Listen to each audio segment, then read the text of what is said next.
നമസ്കാരം. മലയാളി വാർത്ത പ്ലസിലേക്ക് സ്വാഗതം.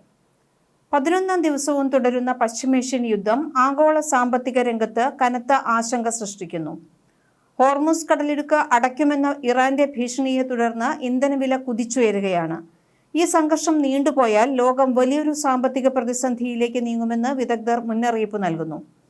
ഒരു തരത്തിലും അയയാതെ 11ാം ദിവസവും അതേപടി തന്നെ തുടരുകയാണ് പശ്ചിമേഷ്യൻ യുദ്ധം. ഇറാനെതിരായ യുദ്ധം ഏകദേശം അവസാനിച്ചുവെന്ന് അമേരിക്കൻ പ്രസിഡന്റ് ഡൊണാൾഡ് ട്രംപിന്റെ പ്രഖ്യാപനം പ്രതീക്ഷയോടെയാണ് ലോകം കേട്ടത്. എന്നാൽ ഈ അവകാശവാദത്തിന് മറുപടിയുമായി ഇറാൻ രംഗത്തെത്തിയതോടെ കാര്യങ്ങൾ വീണ്ടും കുഴഞ്ഞുമറിഞ്ഞു. യുദ്ധത്തിന്റെ അവസാനം തങ്ങൾ നിർണ്ണയിക്കുമെന്നാണ് ഇറാൻ റവല്യൂഷണറി ഗാർഡ് തിരിച്ചടിച്ചിരിക്കുന്നത്. അമേരിക്കയും ഇസ്രയേലും ഇനിയും തങ്ങൾക്ക് നേരെയുള്ള ആക്രമണം തുടരുകയാണെങ്കിൽ മേഖലയിൽ നിന്നും 1 ലിറ്റർ എണ്ണ പോലും കയറ്റുമതി ചെയ്യാൻ അനുവദിക്കില്ല എന്ന് IRGC വക്താവ് അലി മുഹമ്മദ് നൈനി മുന്നറിയിപ്പ് നൽകി. ഹോർമുസ് കടലിടുക്കിലൂടെ എണ്ണയുമായി പോകുന്ന ടാങ്കറുകൾക്ക് US നാവികസേന സുരക്ഷയൊരുക്കുമെന്നും ട്രംപ് പറഞ്ഞിരുന്നു.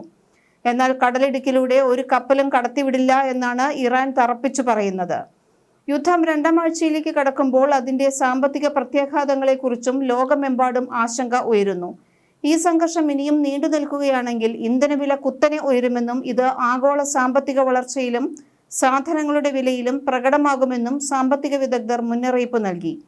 കഴിഞ്ഞ ദിവസം ഒരു ഘട്ടത്തിൽ ഒരു ബാരൽ ക്രൂഡ് ഓയിൽ വില $100 മുകളിലേക്ക് വരെ ഉയർന്ന അവസ്ഥയിലേക്ക് കാര്യങ്ങൾ എത്തിയിരുന്നു. കോവിഡിന് ശേഷം വരുന്ന ഏറ്റവും ഉയർന്ന നിരക്കായിരുന്നു ഇത്. സംഘർഷത്തിന്റെ സാമ്പത്തിക ആഘാതം പ്രധാനമായും ആശ്രയിക്കുന്നത് യുദ്ധം എത്രകാലം നീളും എന്നതിലാണ്. ഇപ്പോൾ തന്നെ ഹോർമുസ് കടലിടുക്ക് വഴി നടക്കുന്ന എണ്ണവാതക കപ്പൽ ഗതാഗതം തടസ്സപ്പെടുന്ന സാഹചര്യമാണ്. ലോകത്തെ വലിയൊരു വിഹിതം എണ്ണ വിതരണം ഈ കടലിടുക്കിലൂടെ നടക്കുന്നതിനാൽ തടസ്സം നീണ്ടു നിൽക്കുകയാണെങ്കിൽ വിപണികൾക്ക് വലിയ ആഘാതമുണ്ടാകും. എണ്ണവില ഉയരുന്നത് ആഗോള സമ്പദ് വ്യവസ്ഥയ്ക്ക് വലിയ ആഘാതമേൽപ്പിക്കുമെന്നതിൽ തർക്കമില്ല. അമേരിക്കയെയും യുദ്ധം വലിയ രീതിയിൽ ബാധിച്ചിട്ടുണ്ട്. ഇന്ധനവില ഉയർന്നതോടെ അമേരിക്കയിലെ ജനങ്ങൾക്കും വലിയ തിരിച്ചടിയാണ് ഉണ്ടായിരിക്കുന്നത്. റിപ്പോർട്ടുകൾ പ്രകാരം അമേരിക്കയിൽ 1 ഗാലൻ പെട്രോളിന്റെ ശരാശരി വില $3.48 അടുത്തെത്തി.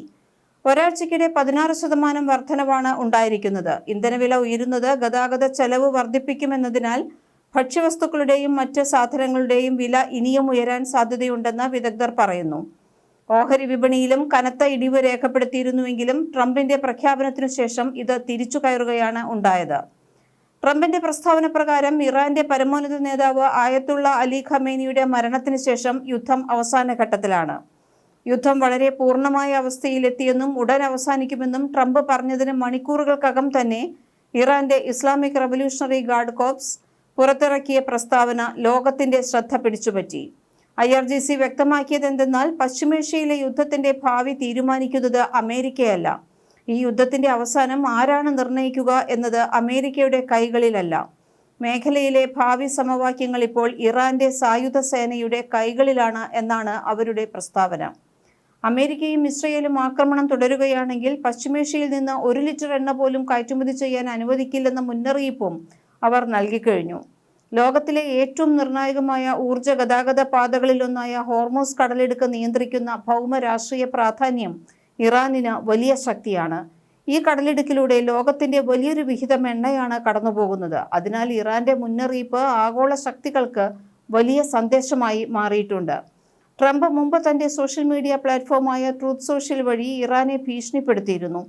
ഹോർമുസ് കടലിടുക്കിലൂടെ എണ്ണപ്രവാഹം തടയാൻ ഇറാൻ ശ്രമിച്ചാൽ അമേരിക്ക 20 മടങ്ങ് ശക്തമായി പ്രതികരിക്കുമെന്ന് അദ്ദേഹം അന്ന് പറഞ്ഞിരുന്നതാണ്. എന്നാൽ IRGCയുടെ മറുപടി അമേരിക്കയുടെ ഈ ഭീഷണികളെ ഭയപ്പെടുന്നില്ലെന്ന സന്ദേശമാണ് ഇപ്പോൾ നൽകുന്നത്.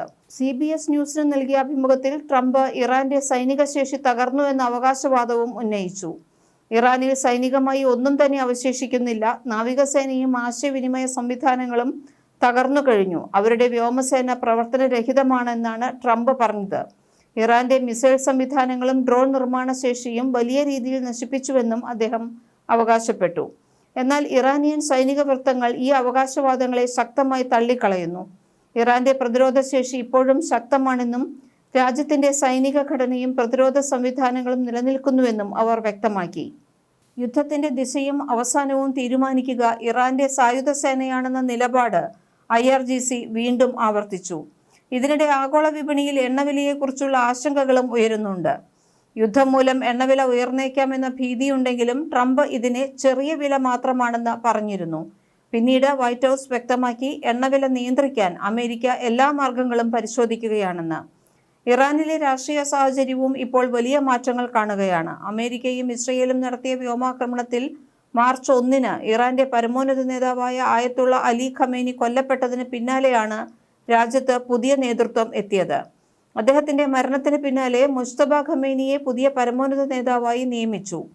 പുതിയ നേതൃപരിവർത്തനത്തിന് പിന്നാലെ ഇറാന്റെ രാഷ്ട്രീയവും സൈനികവുമായ നിലപാട് കൂടുതൽ ഉറച്ചതായാണ് വിലയിരുത്തപ്പെടുന്നത്.